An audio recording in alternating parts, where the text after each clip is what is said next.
"You're too fat to be my daughter."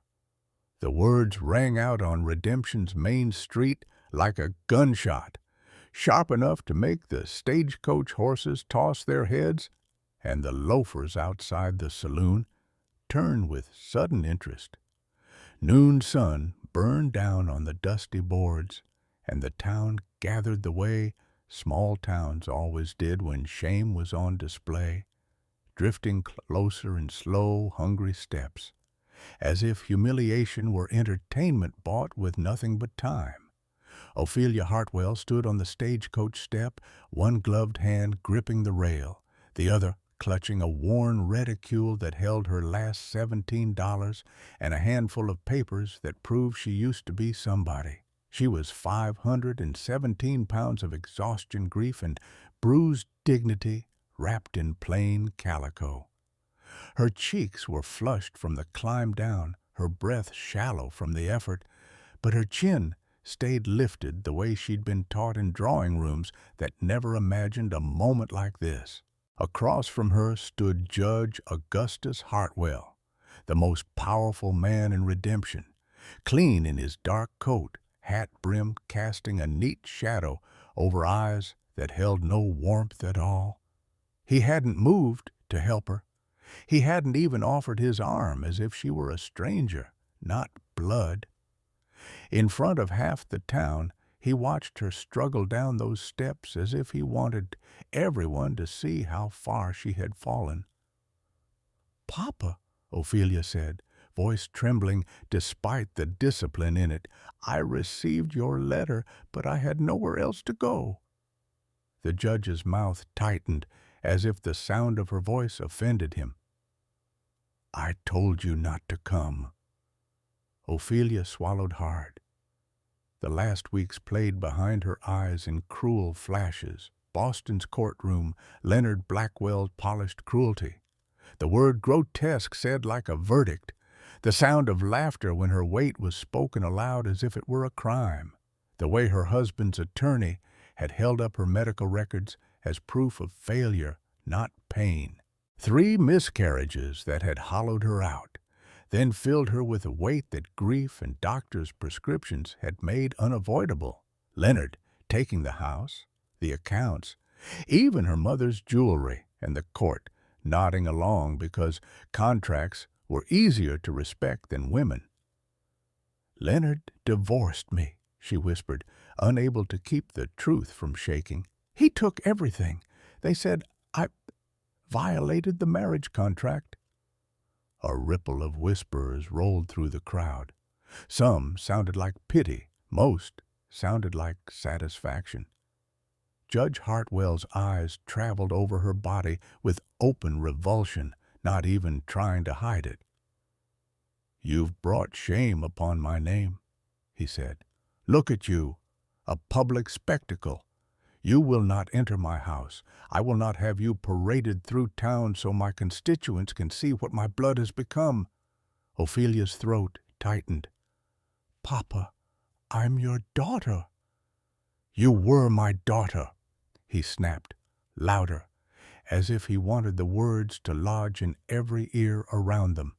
"That girl was slender, composed, married respectably. You are not her. You are a grotesque failure, and I am finished paying for your humiliations."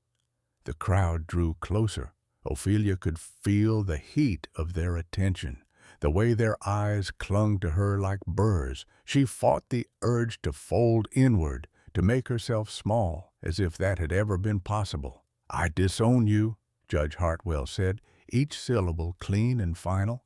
"Completely. You are no longer a Hartwell."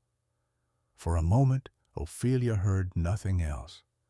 Not the creak of a wagon wheel, not the murmur of gossip, not even her own breath. It felt as if the world had tilted, and she was standing at the edge of it, with no hand offered, no mercy given. "Where am I supposed to go?" she managed, and hated the way the plea escaped anyway. "That," the judge replied, turning his back on her, "is no longer my concern." He walked away, just like that. a judge's stride, a man accustomed to decisions that ruined lives. Ophelia stood in the middle of the street with her trunk on the dirt and her name stripped off her like a garment. $17, one suitcase, no family, no home, no future. If you're listening right now, tell me where you're watching from in the world.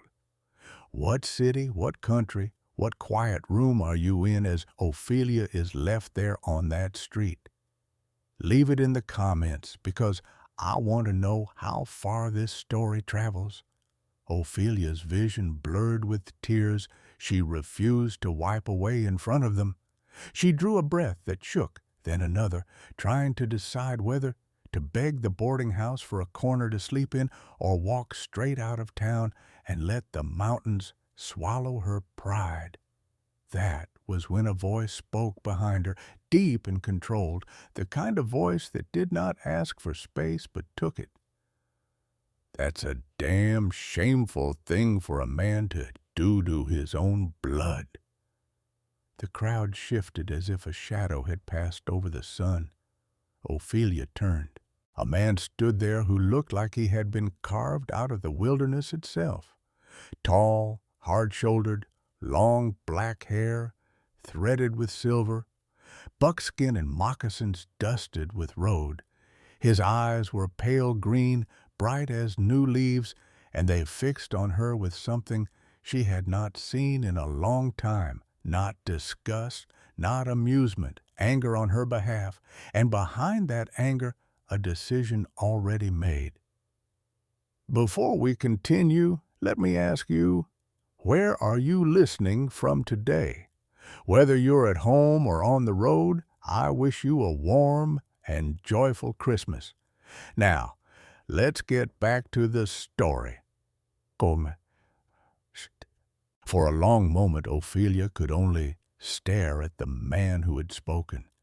He stood slightly apart from the crowd, as if the town itself had learned not to press too close to him. Tall, broad-shouldered, with a posture that spoke of violence, carefully leashed. He did not raise his voice again. He did not need to. The murmurs around them softened, curiosity tinged now with unease. Judge Hartwell paused mid-stride. Slowly he turned back. "Mind your business, Cross," the judge said coldly. "This is a family matter." The mountain man stepped forward one pace, just one. It was enough. "Family doesn't do this in the street," he replied. "Family doesn't turn blood away like spoiled meat." Ophelia felt something strange happen inside her chest, not hope. She'd learned better than that, but recognition, as if someone had finally named the cruelty she'd been swallowing in silence. Judge Hartwell's eyes narrowed. "You have no standing here." The man gave a humorless smile. "Maybe not in your court, but on this street I stand just fine." A few townsmen shifted uncomfortably. Zachariah Cross was not a man people enjoyed crossing. Everyone in Redemption knew the stories. Former bounty hunter, 10 years of blood and pursuit, men who vanished after he was hired, men the law quietly thanked him for handling. He wasn't lawless. He was worse. He was effective. Judge Hartwell measured him, calculating. Finally, he gave a dismissive snort. "She's no concern of yours." Cross looked back at Ophelia, really looked. He saw the tremor in her hands as she held her reticule, the faint bruise near her wrist, half hidden by lace, the way she stood, enormous and exhausted, yet refusing to collapse. "She is now," he said. Ophelia found her voice before she could stop herself. "Sir, you don't need to involve yourself. I don't want trouble." Cross turned to hers, his tone gentler, almost careful. "Trouble already found you, ma'am. I'm just deciding whether to walk past it." Judge Hartwell scoffed. "You think you're rescuing a damsel? Look at her. She's incapable of caring for herself. She ruined her own marriage. She disgraced my name. Ophelia flinched, shame burning hot and familiar. Cross's jaw tightened. Funny, she looks like someone who survived more than most men I know. The judge's face darkened. Enough, Ophelia. You are not welcome in my home. If you remain in redemption, you do so without my protection. Don't expect charity from decent people. He turned away again, this time to scattered nods and uneasy silence. The town exhaled. Ophelia stood there, suddenly aware of every ache in her body, the long ride, the effort of standing, the weight of being watched. Her eyes stung, but she forced them dry. I apologize, she said softly to Cross. You didn't need to witness that. Cross shrugged. I've seen worse men do worse things. She gave a brittle smile. That doesn't make this easier. No, he agreed. It doesn't. He glanced at her trunk, sitting alone in the dust like an abandoned thing. You got a place to stay tonight? Ophelia hesitated. Pride warred with reality. Maybe the boarding house. If Mrs. Chen will take me, I can pay for a few days.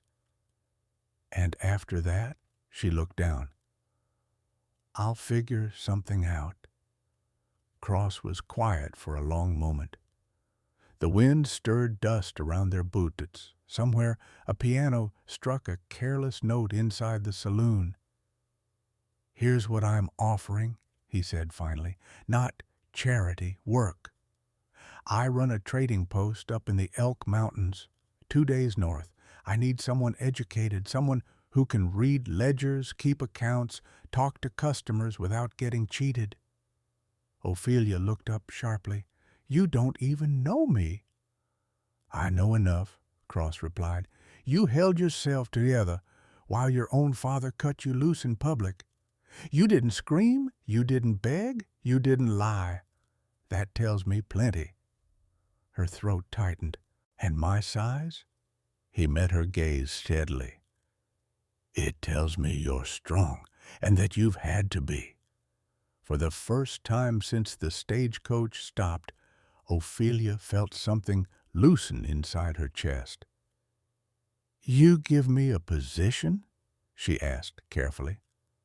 Fair wages, room and board, your own quarters, and my word, he added, voice low and deliberate. I don't touch what isn't freely offered. Ever. The crowd was listening again. Whispers sparked. Cross is taking her? That woman? He must be mad.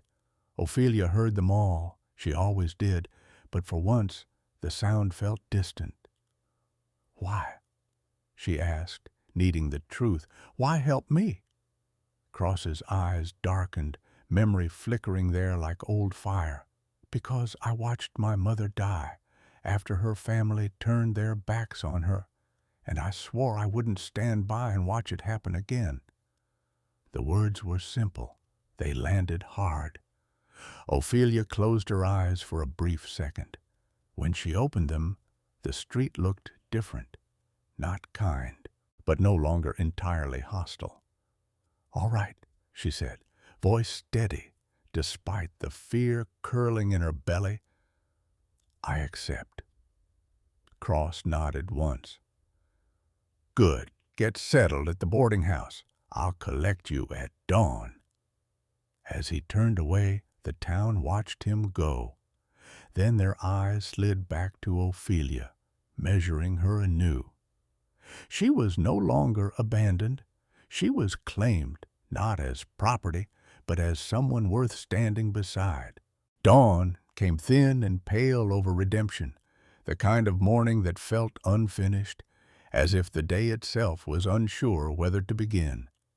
Ophelia woke before the boarding-house bell, already dressed, already braced. Sleep had been shallow and restless, filled with echoes of her father's voice and the scrape of judgment that followed her everywhere she went. When she stepped outside, the air was sharp with spring cold. A wagon waited at the curb, solid and well-built, drawn by 4 powerful horses. Zachariah Cross stood beside it, checking the harness with practiced hands. He looked as if he belonged to mornings like this, to roads that led away from towns and their opinions. "You ready?" he asked. Ophelia nodded. "As I'll ever be." He helped her into the wagon without comment, without strain or embarrassment, as if her weight were simply a fact to be accounted for, not a spectacle to be endured. That small, ordinary courtesy settled her nerves more than any reassurance could have. They rolled out of Redemption just as the town was waking. A few figures stood in doorways watching. Ophelia kept her eyes forward. She had learned the cost of looking back. The road climbed steadily into the foothills, the town shrinking behind them until it was nothing more than a smear of roofs and dust. As the land rose, the air changed. Pines replaced scrub, snow lingered in the shadows, stubborn and quiet. The horse's breath puffed white in the cold. Cross drove in silence, but it was not an uncomfortable one. He watched the trail, the sky, the trees, alert without seeming tense. Ophelia sat wrapped in a blanket he'd provided, her hands folded over her reticule like a talisman. By midday, the road narrowed into a track. The wagon rocked over stones and roots. Ophelia grimaced, shifting to ease the strain on her back and hips. Cross noticed at once. He slowed, then stopped. "We'll rest here." He helped her down and built a small fire with quick efficiency. From a tin, he produced bread, cheese, and dried fruit. He handed her the first portion without ceremony. "Eat," he said. "You'll need the strength." No lectures, no scrutiny, just fact. As they ate, Ophelia studied him more closely. The scars on his hands were old, pale lines crossing his knuckles. His movements were economical, controlled. There was nothing careless about him. "You've done this road many times," she said. "Enough to know where it bites," he replied. "And the trading post," she ventured, "is it very isolated?" "Yes," he said, "that's the point." She hesitated, then asked what had been turning in her mind since dawn. "Do people ever come looking for trouble?" Cross met her eyes steadily. "Some try. They don't stay long." There was no boasting in it, just truth. They traveled until the light softened toward evening. The mountains closed in around them, darkening with shadow. Cross made camp beside a stream, pitching a canvas lean-to with practiced speed. "You take the wagon tonight," he said. "It's warmer. I'll keep watch." "I can't let you sleep on the ground because of me," Ophelia protested. Cross gave her a look that brooked no argument. "You can, and you will." She fell asleep to the crackle of fire and the quiet reassurance of his presence. For the first time in months, no one shouted her name in her dreams. The second day was harder. The climb steepened, and patches of old snow turned the path slick. The wagon lurched more than once, and each time Cross steadied it, calm and unflinching. When Ophelia's breath grew shallow, he stopped without her asking. "I'm slowing you down," she said, shame creeping its chin in. Cross shook his head.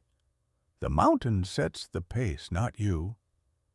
By late afternoon, clouds gathered, heavy and low. Snow began to fall, soft at first, then thickening. The world narrowed to white and pine and the steady crunch of hooves. "We won't make the post before dark," Cross said. "We'll shelter." He guided the wagon into a stand of trees where the wind broke and set to work with swift purpose. A fire, a tarp, a windbreak. He moved like a man who trusted his skills because he had earned that trust. Ophelia watched, awed, despite herself. When he handed her a bowl of hot soup, her hand shook as she took it. "Thank you." "You're welcome," he said simply. They sat close to the fire, the cold pressing in from all sides. The contrast was sharp. The bitter air outside, the warmth between them. Ophelia felt something ease inside her chest, a knot she hadn't known she was carrying. "You don't talk much," she said. Cross shrugged. "Talking's easy. Doing matters more." She considered that. In Boston, words were everything: promises, contracts, appearances. "And where did that get you?" he asked, not unkindly. She smiled faintly. "Here." The snow eased by morning. The third day dawned clear and bright. The mountains laid bare and magnificent. As they crested a ridge, Ophelia caught her breath. Below them, tucked into a wide shelf of land, stood the trading post. It was larger than she'd imagined, built solidly into the mountain's shoulder. Smoke rose from a chimney, a stable stood nearby, and beyond it, a small cluster of outbuildings.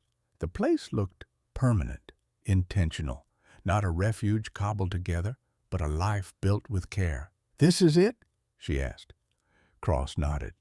"Home." The word settled between them, heavy with possibility. As they descended, Ophelia felt fear flicker again. A new place, new expectations, new chances to fail. She tightened her grip on the wagon rail. Cross noticed. "You all right?" "I don't know," she admitted, "but I'm willing to try." He gave a small nod. "That's enough." They rolled into the yard as the sun dipped toward afternoon. Cross brought the wagon to a stop and turned to her. "Before we unload," he said, "I want you to understand something. You're not here because you were pitied. You're here because you're capable. You earn your place the same as anyone." Ophelia met his gaze. "I intend to." He smiled then, just barely, and for the first time she saw not the feared mountain man, but a man who respected resolve when he saw it. As they began to unload her trunk, Ophelia realized something else, quiet and profound. For the first time since she'd been cast out, she was not surviving. She was arriving. The trading post did not feel like a place meant to impress. It felt like a place meant to last. Once Ophelia was helped down from the wagon, Cross led her into without ceremony.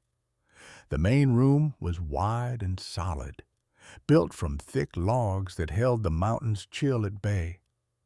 A long counter ran along one wall, scarred by years of honest use. Shelves behind it were neatly stocked with tools, dry goods, ammunition, cloth, and tins of food. Everything had its place. Nothing was wasted.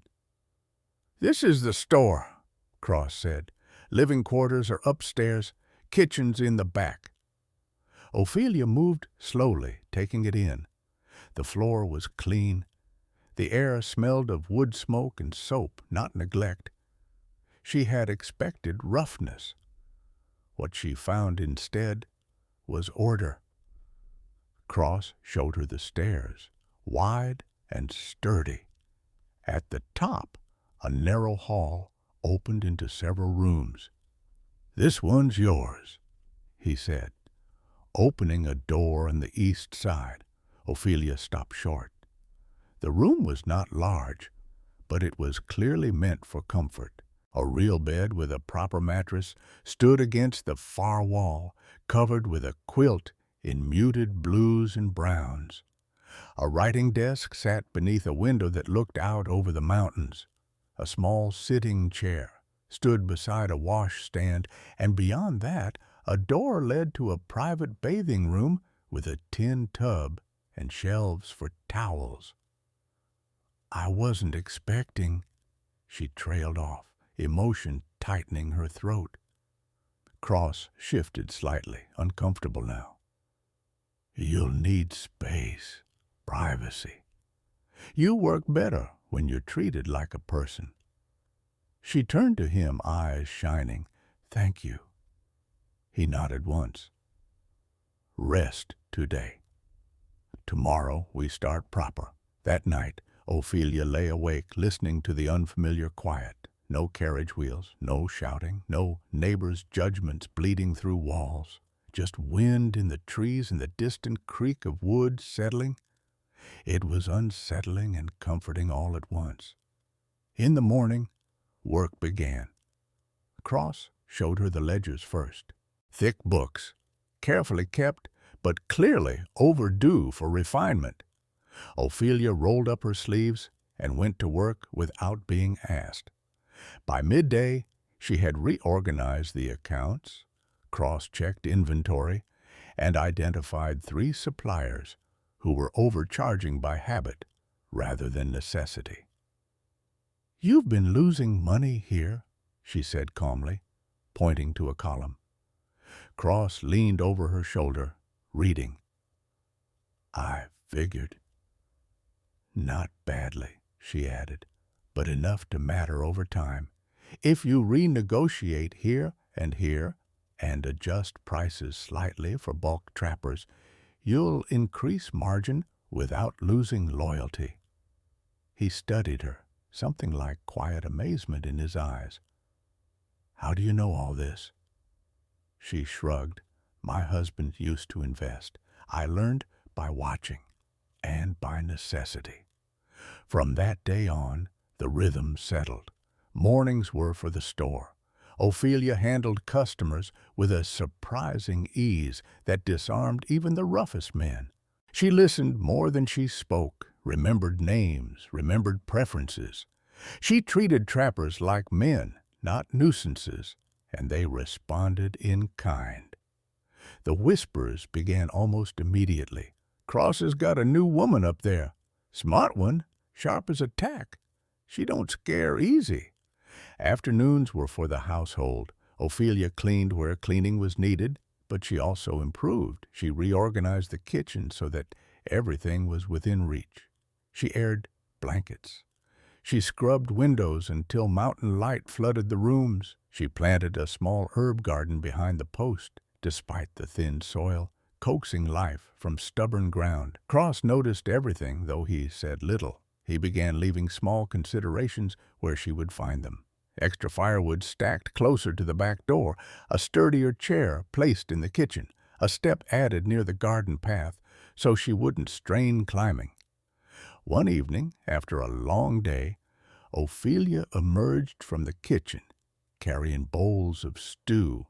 "Eat," she said, setting one before him before serving herself. Cross paused. No one had ever served him first. They ate in companionable silence, the fire crackling low. Outside, snow brushed against the windows like a reminder of the world beyond. Later that night, Ophelia found a folded blanket on the chair in her room. Thicker than the others, warmer. She held it for a long moment before laying it over the bed. Days turned into weeks. Ophelia grew stronger, not thinner, not smaller, but steadier. Her movements grew more confident. Her laughter came easier. She began to read again in the evenings, losing herself in books she had once loved but thought she'd never open again. Cross would sit nearby, repairing tools or carving wood, listening without intruding as she read passages aloud when something amused her.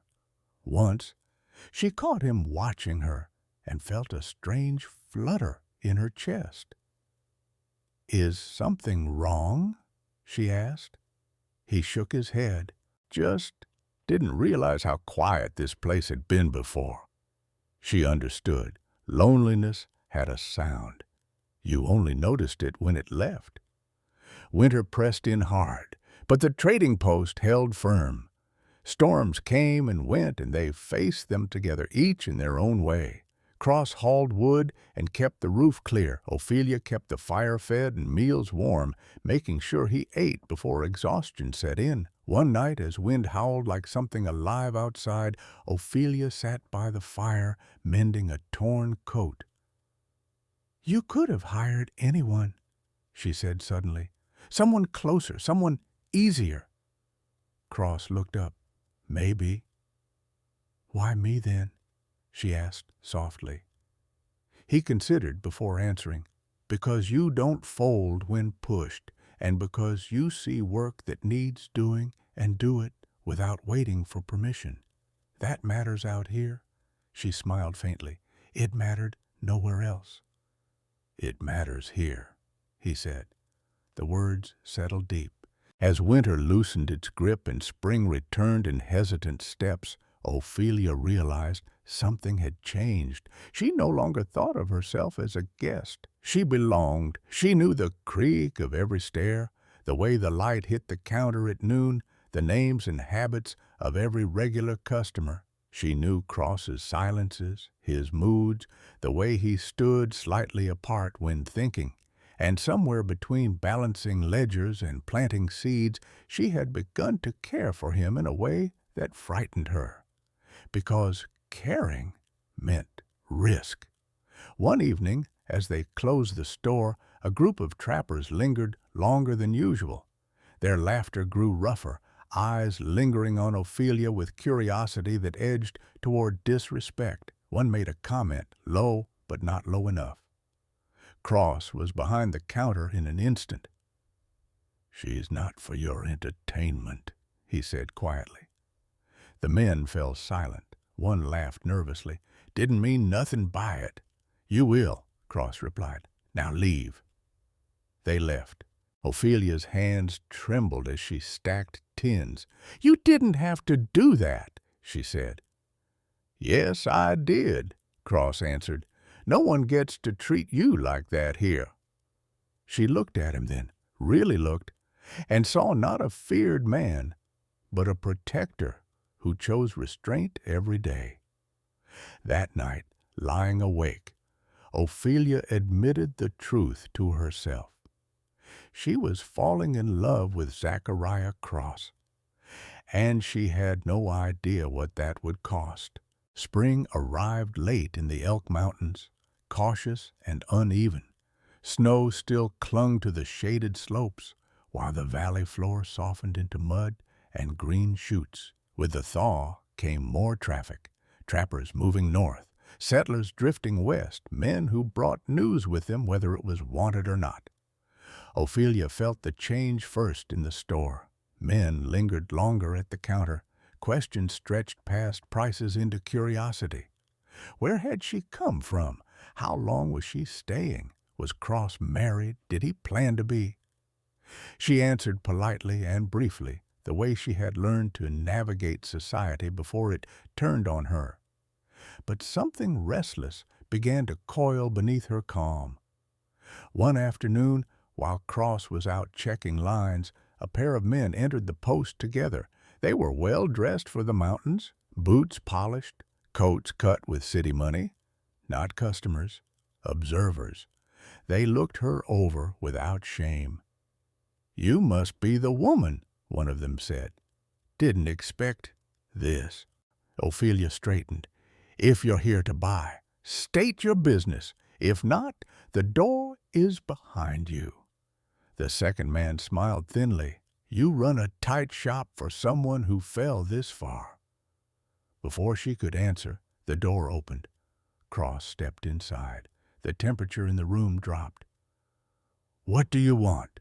he asked. The men turned. Their confidence faltered, but did not vanish. "My name is Alden Pierce," the first said. "This is my associate. We represent interests back east." "Your interests, Zachariah." Cross did not move.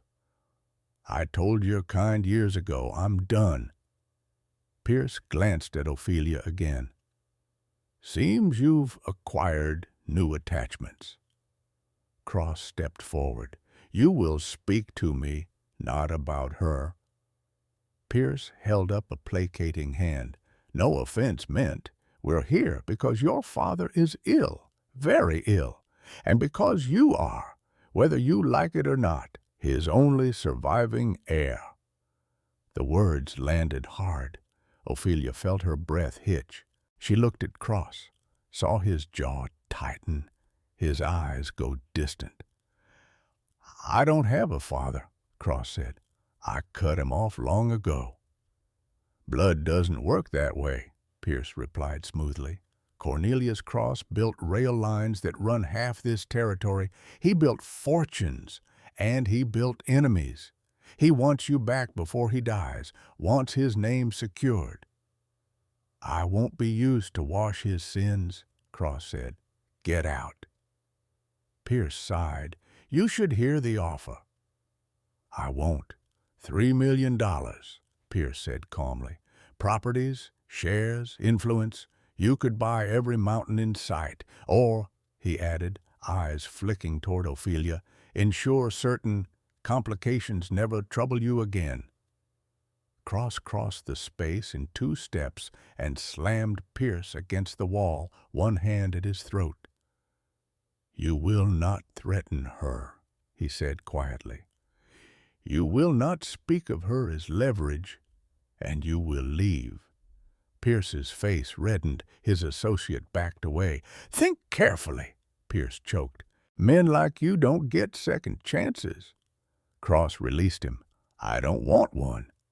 The men fled. Silence filled the post. Ophelia's hands were shaking, but she forced them still. "Your father," she said softly. "A railroad magnate." Cross turned away. "That life is dead to me." "But it's not dead to them," she replied gently. "And now they know about me." He met her eyes. For the first time, there was uncertainty there. "That's what I never wanted." She took a breath. "Then tell me the truth, all of it." That night, Cross spoke of a childhood bought and sold in contracts, of a mother discarded when she fell ill, of rail deals soaked in blood and broken towns, of leaving with nothing but rage and resolve and building a life where no one owned him. "I swore no one would ever have power over me again," he said, "and now they think you're my weakness." Ophelia reached for his hand. "I'm not your weakness." "I know," he said. "You're what I'd fight for." The words scared them both.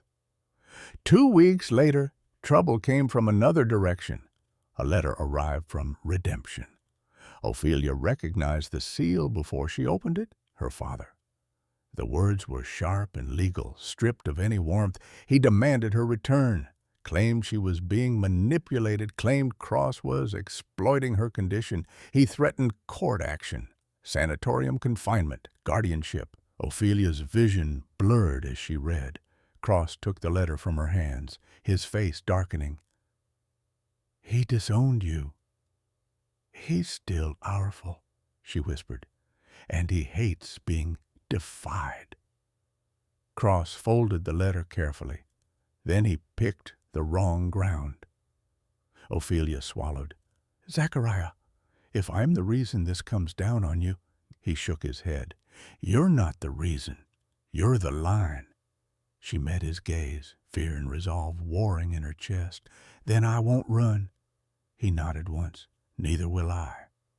Outside, the mountains stood indifferent, ancient, unmoved by men and their wars. Inside the trading post, 2 people prepared to defend the life they had built, knowing full well that the world below would not let them keep it without a fight. The attack did not come at night. It came in broad daylight, when the mountains were clear and the trail below the trading post lay exposed and visible for miles. That was how Judge Augustus Hartwell preferred things.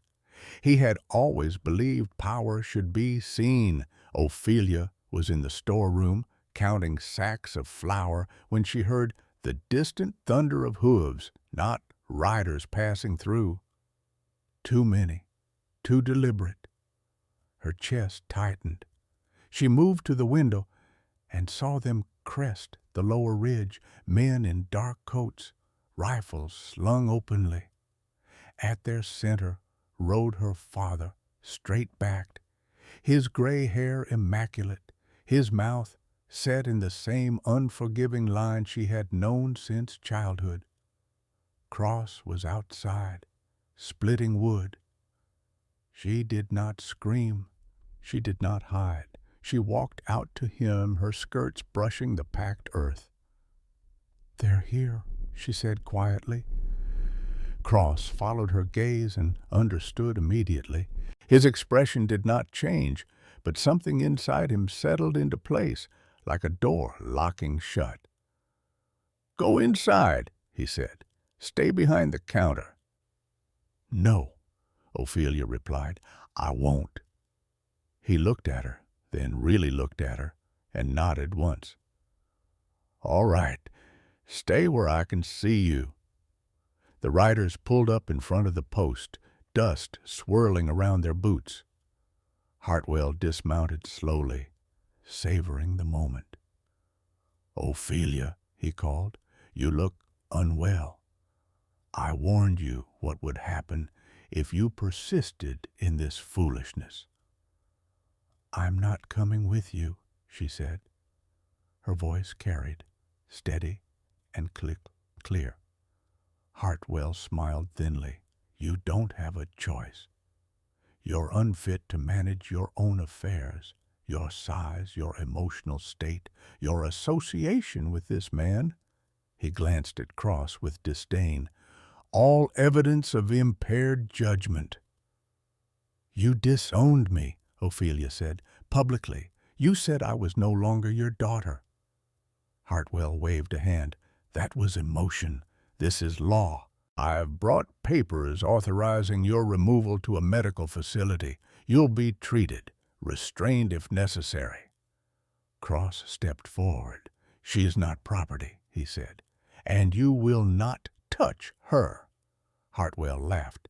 "You think a bounty hunter and a disgraced woman can defy the courts?" Cross's eyes hardened. "I think you brought men onto land that isn't yours." Hartwell frowned. "This is federal territory." "No," Cross said calmly. "This is Ute treaty land, and you did not ask permission." As if summoned by the words, movement stirred in the tree line. Men emerged silently, armed but disciplined, their presence unmistakable. Ute warriors, faces unreadable, rifles held with practiced ease. A murmur ran through Hartwell's men. Several shifted uneasily. Chief Ouray rode forward, his posture relaxed, his authority absolute. "You are not welcome here," he said, his English precise. "You threaten our land and the woman under our protection." Hartwell's face drained of color. "This is an internal family matter." Ouray's gaze did not waver. "No, this is a matter of respect." Cross spoke again, his voice even. "You came with guns. You made threats. You will leave." Hartwell looked from the warriors to Cross to Ophelia. For the first time, doubt flickered in his eyes. "You would choose this," he said to Ophelia, "a savage life, a savage man." Ophelia stepped forward. "I choose dignity," she said.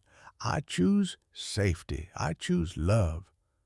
You taught me cruelty, father. He taught me worth." Hartwell's mouth twisted. "You will regret this." "No," she replied. "You will." Silence stretched. Then Hartwell mounted his horse. "This isn't finished," he said weakly. Cross met his gaze. "Yes, it is." The riders turned back the way they had come, smaller, with every step down the trail. When they were gone, Ophelia's knees nearly gave out. Cross caught her without a word, holding her until the shaking passed. "You stood," he said quietly. "So did you," she replied. Ouray inclined his head. "You're bound to this place now," he said. "Both of you." Cross nodded. We know. As the warriors melted back into the forest, Ophelia leaned against Cross, the weight of what had nearly been taken settling in her chest. The world had come for them, and they had not broken. Evening came softly, as if the mountains themselves wished to undo the violence of the day. The trading post stood unchanged, logs warm in the fading light, smoke rising steadily from the chimney. Yet everything inside Ophelia felt different. Something old had ended. Something new, fragile, and fierce had taken its place. Cross barred the doors as night settled, not out of fear, but out of habit. When he finished, he found Ophelia sitting at the table, her hands folded tightly in front of her, staring at nothing.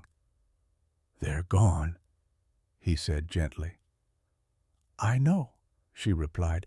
"I just need a moment to believe it." He poured her a cup of tea, the kind she liked with dried mint from the garden she'd planted herself. He set it before her, then sat across the table, close enough that their knees almost touched. "You didn't hesitate," he said, "when he came for you." Ophelia lifted her eyes. "For most of my life, I thought obedience was survival. Today, I learned that standing still can be braver than running." Cross studied her face, the strength there, the calm beneath the fear. "You chose yourself." "And you," she said quietly, "you chose me. Not because you had to, because you wanted to." The fire crackled behind them. Outside, the wind moved through the trees, no longer threatening, only present. "I spent years believing I didn't deserve a place in the world," Ophelia continued, "that I was too much, too heavy, too flawed. Today, for the first time, I felt rooted, like no one could pull me away unless I allowed it." Cross reached across the table and took her hand, his grip firm, grounding. "No one ever will," she swallowed. "You can't promise that." "No," he agreed, "but I can promise this. Whatever comes next, I don't face it without you, and you don't face it alone." Tears slid down her cheeks, slow and unashamed. "This place, it's the first place that's ever felt like mine." Cross squeezed her hand. "Then it's your home now, if you'll have it." Ophelia stood, moving around the table, and rested her forehead against his chest. He wrapped his arms around her, holding her not like something fragile, but like something precious and strong. Outside, the mountains kept watch. There would be consequences. There would be whispers in redemption, letters sent, threats made from faraway places that still believed they had power here. But tonight, the doors were closed, the fire was warm. Two leaves, once broken in different ways, had chosen to stand together, and in that choice, something unshakable had begun. Stories like this are not really about mountains, or judges, or even the men who come riding with guns. They are about the moment a person who has been told they are too much finally understands they are enough. Ophelia did not become strong because someone rescued her. She became strong because she chose herself when it mattered most. Cross did not prove his worth through violence, but through restraint, loyalty, and the courage to stand beside the woman the world tried to erase. If this story reached you tonight, I want to know where you are listening from. What town, what country, what quiet place carried these words to you? And if you still believe that dignity can be rebuilt, that love can grow where shame once lived, then stay with me. Another story is already waiting.